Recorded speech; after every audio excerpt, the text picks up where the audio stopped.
신약에 있는 말씀입니다. 마가복음 6장 30절에서 44절입니다. 마가복음 6장 30절에서 44절, 신약 63쪽입니다.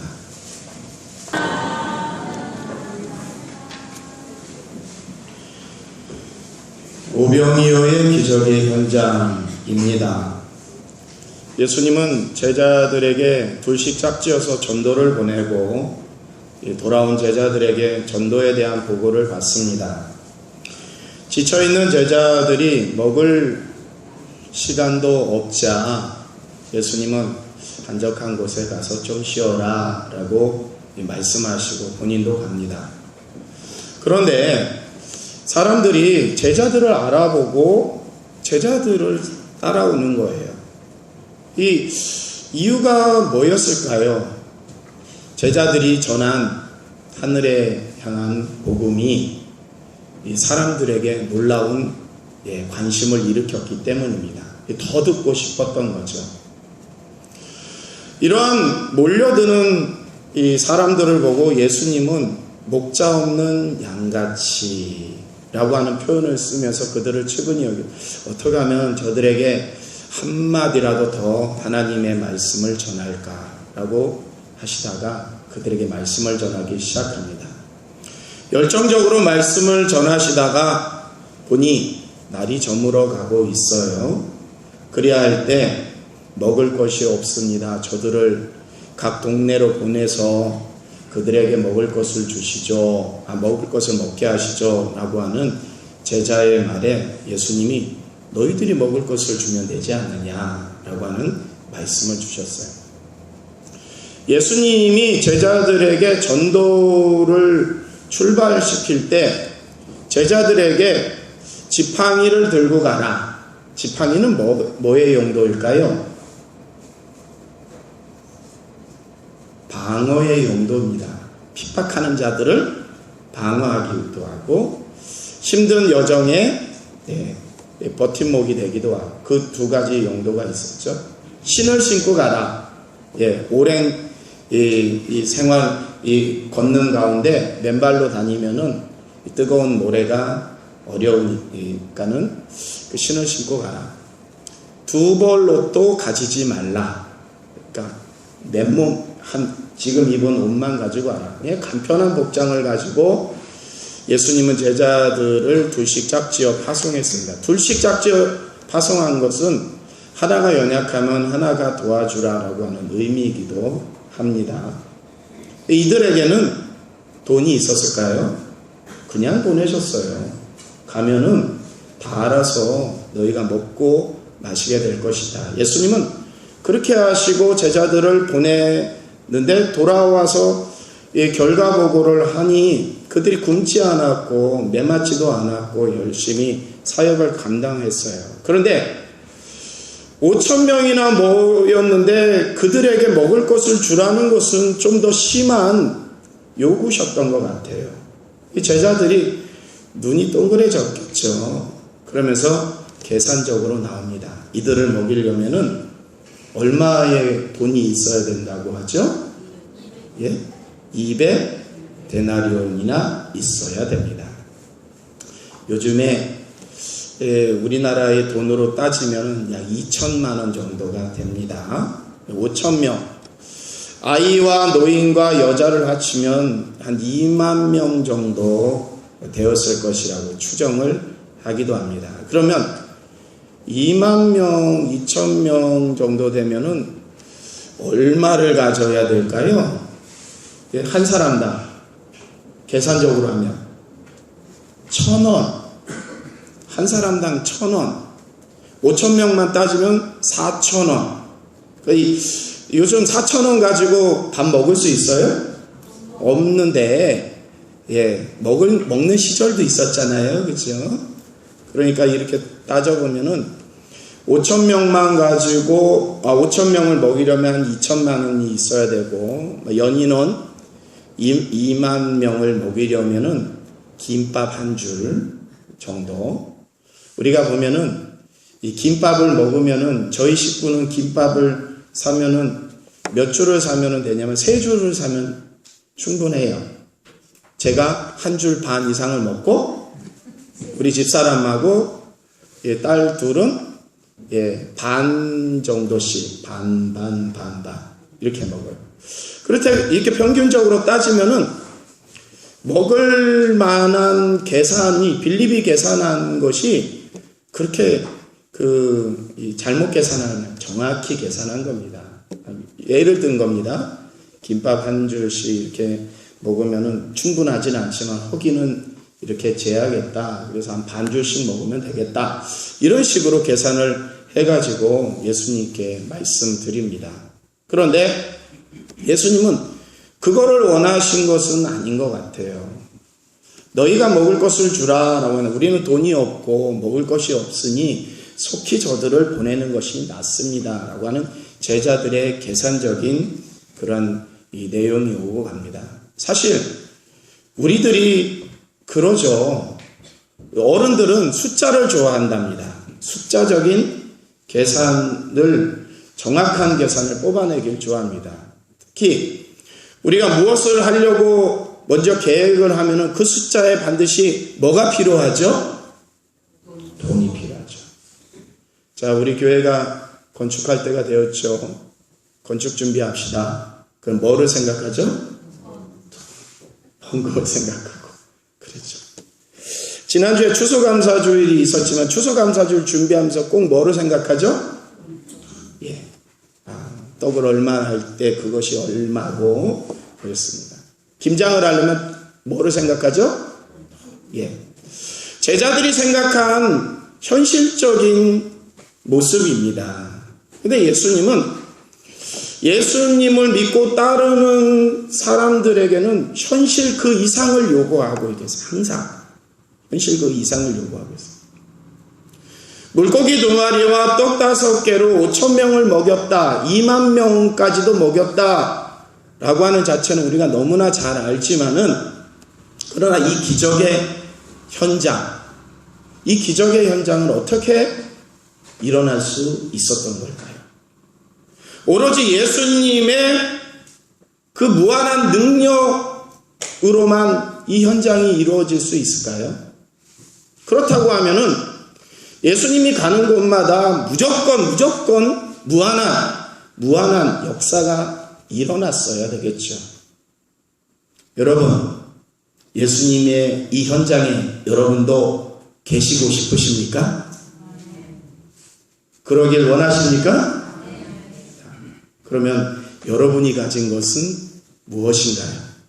오늘 다 내놓고 가시죠. 좀 씨앗좀 되게. 그러면 고민되죠. 오늘은 저축하려고 돈도 많이 갖고 왔는데. 그래서 고민이 되죠. 예수님이 요구하신 것은 때로는 우리의 전부일 수도 있어요. 네가 가진 것이 뭐냐? 그것을 다 내놔봐라. 그럴 때 여러분은 어떤 생각이 드실까요? 겁날까요? 겁이 나지 않을까요? 대답은 못하겠는데 겁은 나. 저에게도 다 내놓으라고 하면 저도 겁날 것 같아요. 저도 겁나요. 하나, 예수님 저 저축한 거 별로 없는데 그것까지 내놓으라고 하면 제 미래는 어떻게 되겠습니까? 겁을 날 것 같아요. 예수님께 내놓아야 될 것. 그 겁은 어디서부터 오나요? 물질에서부터 옵니다. 물질의 계산에서부터 옵니다. 내가 이것을 쥐고 있지 않으면은 내 생활이 무너지는데 라고 하는 그 염려가 예수님께서 내놓으라고 하는 그 요구를 우리가 행하지 못하고 있어요. 근데 보면은 오늘 오병이어의 기적에 보면은 예수님은 물질을 요구하신 것이 아니었습니다. 오늘도 우리가 기적의 현장에, 예수님이 계신 기적의 현장에 나도 있고 싶고 나도 체험하고 싶다고 하면은 기적이 일어났던 요소들을 발견하시면 됩니다. 할렐루야. 오늘 발견하시겠습니까? 네. 오늘 등장인물 중에 중요한 4사람이 등장하네요. 거기엔 첫 번째 예수님, 두 번째 제자들, 세 번째 청중들, 마지막 누가 있을까요? 어린 도시락 주인이 있습니다. 성경에 보면 합력하여 선을 이룬다라고 하는 말씀을 주세요. 그 합력에 하나님도 있고 예수님도 있고 성령님도 있고 나도 있고 저 사람도 있고 어린아이도 있고 노인도 있고 그 안에 합력하는 인원이 들어있는 겁니다. 예수님이 일으키신 그 500여의 기적 현장에 이 합력한 사람들이 있었던 거예요. 지금 예수님이 여러분 옆에 계십니까? 예수님이 계시면 기적이 일어날까요? 기적을 매일 보십니까? 그렇죠. 점점 줄어들어요. 한 가지 더 질문하면 무슨 기적을 체험했습니까? 대답 못해. 이 왜 이럴까요? 이 합력에 우리가 합력하는 것에 우리가 주저하거나 약하기 때문이에요. 예수님이 기적을 일으키시는 분이시죠? 믿습니까? 그럼 거기에 예수님만 계셔서 기적이 일어나지 않았어요. 제자들도 있었고 청중들이 한 역할도 있었고 그 어린아이가 한 역할도 있었습니다. 이것이 합력하여졌을 때 500여의 기적이 일어난 겁니다. 초대교회가 예수님이 없는 상태에서도 놀라운 부흥을 이루었죠. 거기에는 뭐가 있었을까요? 거기에도 역시 합력하는 무리들이 있었기 때문입니다. 서로 자기 것을 자기 것이라 주장하지 않고 공동체에 내놓았다. 필요한 만큼 가져갔다.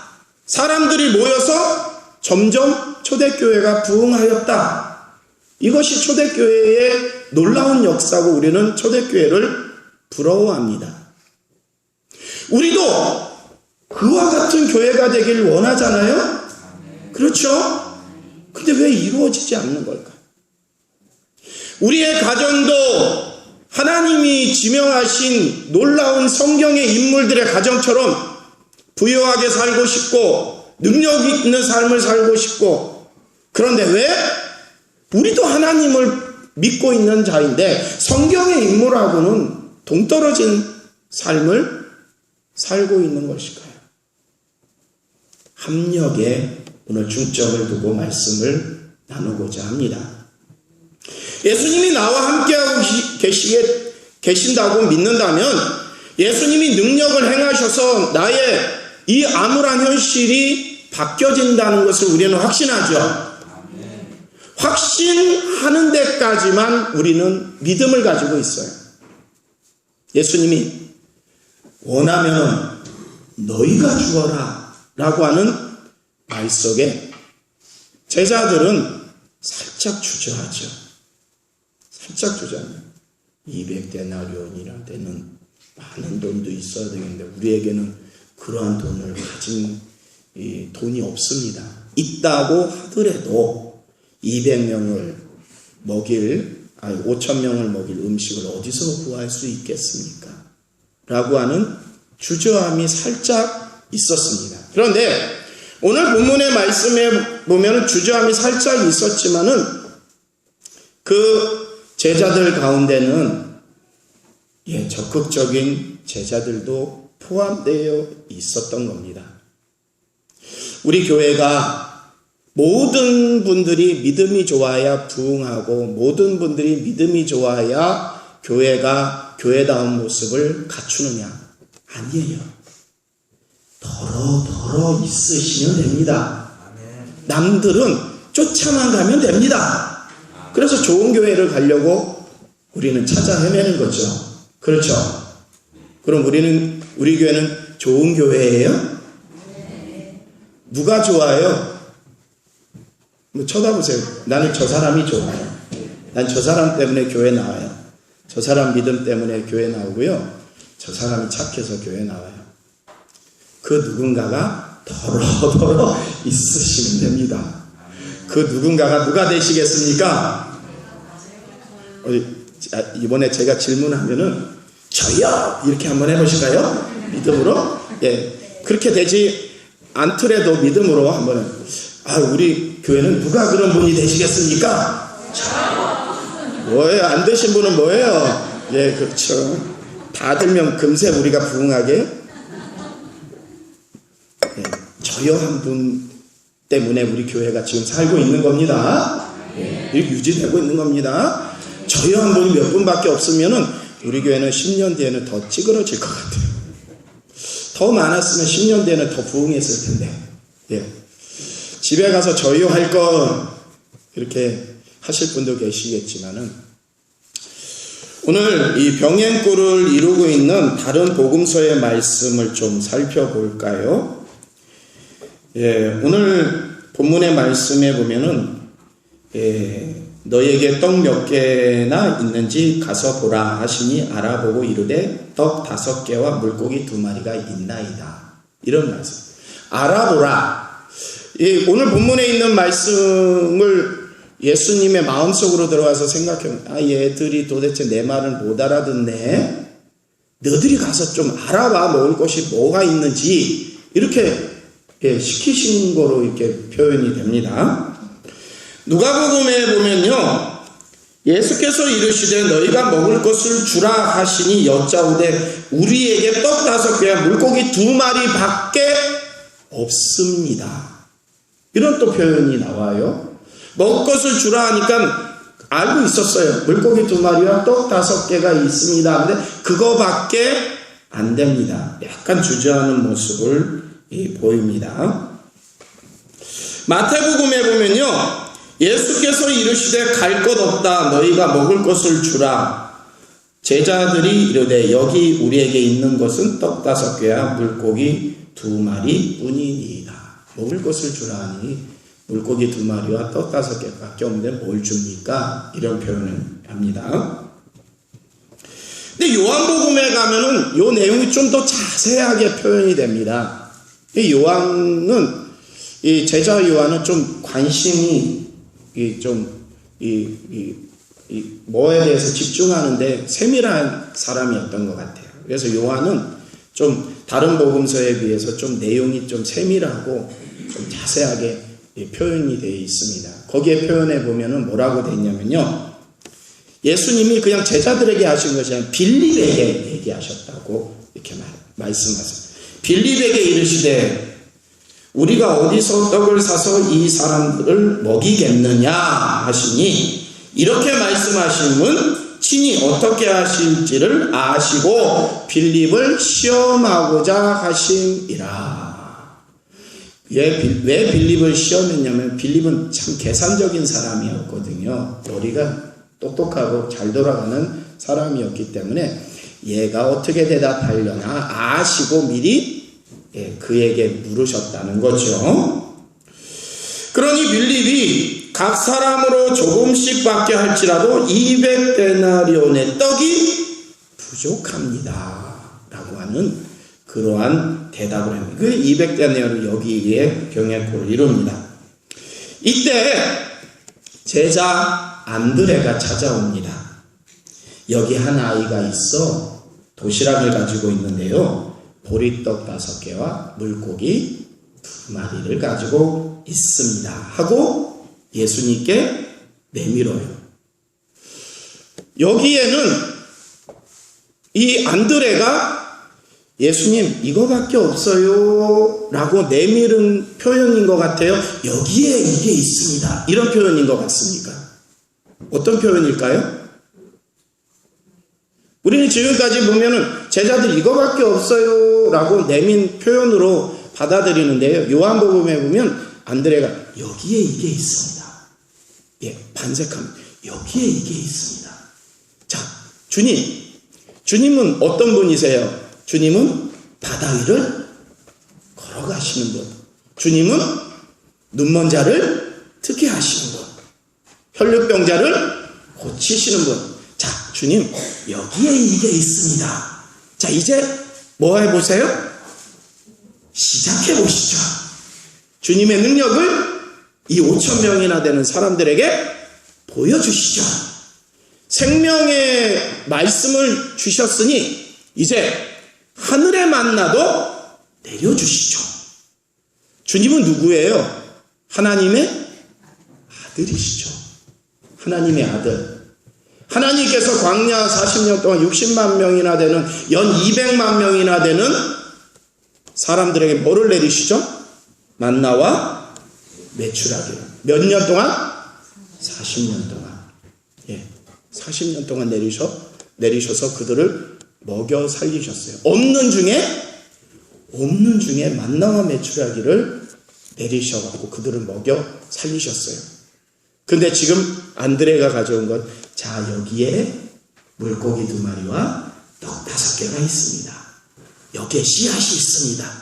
여기에 시작할 만한 근거가 있습니다.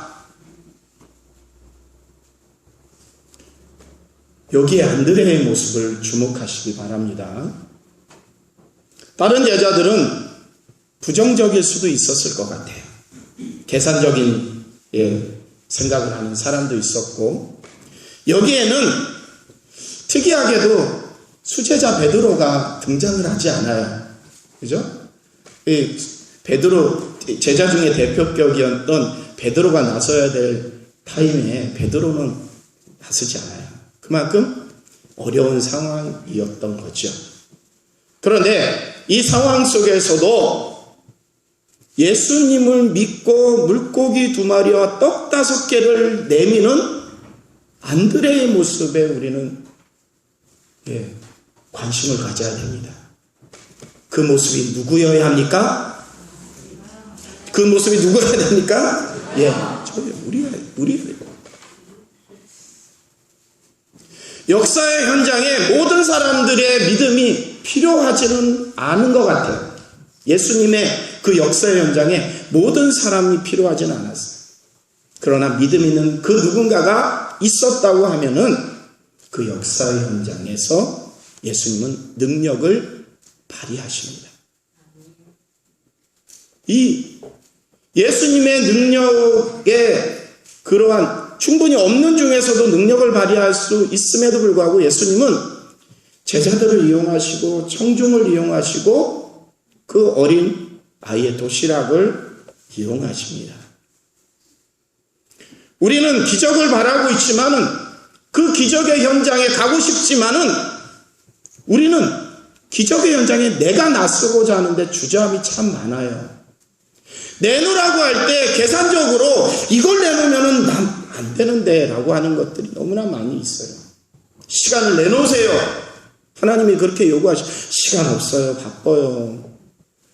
헌금 좀 내놓으세요. 이거 내놓으면 다른 거 못해요. 이런 것들이 얼마나 무수히 우리에게 핑계를 대고 있습니까? 그러니 우리의 삶의 현장에 주님의 기적이 부족한 것은 아닐까요? 예수님은, 하나님은, 성령님은 우리에게 기적을 나타내 보이고자 원하십니다. 우리가 잘 살길 원하시고, 우리가 행복하길 원하시고, 우리가 성공된 인생을 살아가길 원하십니다. 근데 문제는 누구에게는? 우리에게 있는 믿음을 표현하지 못하고, 제가 하겠습니다. 적극적인 누군가를 찾으실 때 주님은 내가 나서기를 원하십니다. 내가 나서야 내가 그 기적을 체험합니다. 할렐루야. 그 모든 청중들은 어땠을까요? 아우성 쳤을까요? 하나하나씩 나눠주는데 순순히, 자, 50명씩 100명씩 모이세요 하니까는 청중들이 어때요? 이게 뭐 하는 짓이요? 촛불 집회 했어요, 안 했어요? 그냥 모이라고 하니까 모였어요. 그들 가운데는 의심이 없었을까요? 따라온 사람은 없었을까요? 제자들이 이야기하는데 하늘 복음이 너무나 멋져. 그의 스승이 저기에 있는데 그 스승의 말도 우리가 한번 들어보자. 따라온 사람, 전도돼서 온 사람들도 있었겠죠. 그럼에도 불구하고 그들이 배고픔을 찾으면서 얼토당토하지 않은 그 이렇게 지시에 제자들의 마음에 100명씩 50명씩 모입니다. 조금씩 나눠줍니다. 자기의 도시락을 내놓는 그 아이의 사랑과 정성, 여기에는 헌신이라고 표현하는 게 더 적당하겠네요. 자기 것을 포기하고 내놓은 것입니다. 여기에 합력이 이루어진 겁니다. 역사의 현장에 성경의 역사, 우리 기독교의 역사, 우리 한국교회의 역사, 우리 개인의 역사, 이 교회의 역사의 현장에 무엇이 있었습니까? 바로 합력이 있었던 겁니다. 하나님은 준비된 환경에서 준비된 기적을 준비하고 지금도 그 기적을 우리에게 베풀고자 저장하고 계시지만은 우리의 믿음이 약하고 우리가 나서지 아니하고 주저하고 있다고 하면은 우리는 그 기적을, 그 능력을 체험할 수 없을 것입니다. 사랑하는 성도 여러분, 주님은 우리와 함께 하시면서 그 기적을 일궈내기를 원하십니다. 가나의 혼인잔치에서 마리아의 협력, 종들의 협력, 연회장의 협력, 여기에 물이 포도주로 변하는 역사가 일어났습니다. 우리의 현장에서 기적을 원하시고 갈구하신다고 하면은 우리가 과연 무엇을 지금 주님 앞에 내놓고 보여드려야 되겠습니까? 믿음입니다. 믿음. 될 수 있다는 믿음. 현실은 보이지 않고 벽과 같은 문제가 있을지라도 주님을 믿고 나아가는 그 믿음. 사자굴에 들어가면 죽는다는 확신이 있었음에도 불구하고 죽음을 맞서서 들어가는 믿음. 불못불에 들어가면 죽는다고 하는 그러한 인지가 있었음에도 불구하고 하나님께만 경배하겠다고 하는 그 믿음. 광야로 나가면 다 죽는다고 할지라도, 여리고성에 맞서면 우린 패한다고 할지라도 가라라고 할 때 나설 수 있는 그 믿음, 이것이 기적의 현장의 요소인 줄로 깨달으시기를 바랍니다. 우리 1년을 살아오면서 연약한 생활을 하셨다고 하면 이제 한 달, 일주일이 남았습니다. 더 믿음을 키워나가시고 우리의 교회 현장에서, 우리의 삶의 터전의 현장에서, 우리의 가정의 현장에서 더 기적을 많이 체험할 수 있는 우리 모두가 되시기를 축복합니다. 기도하시겠습니다.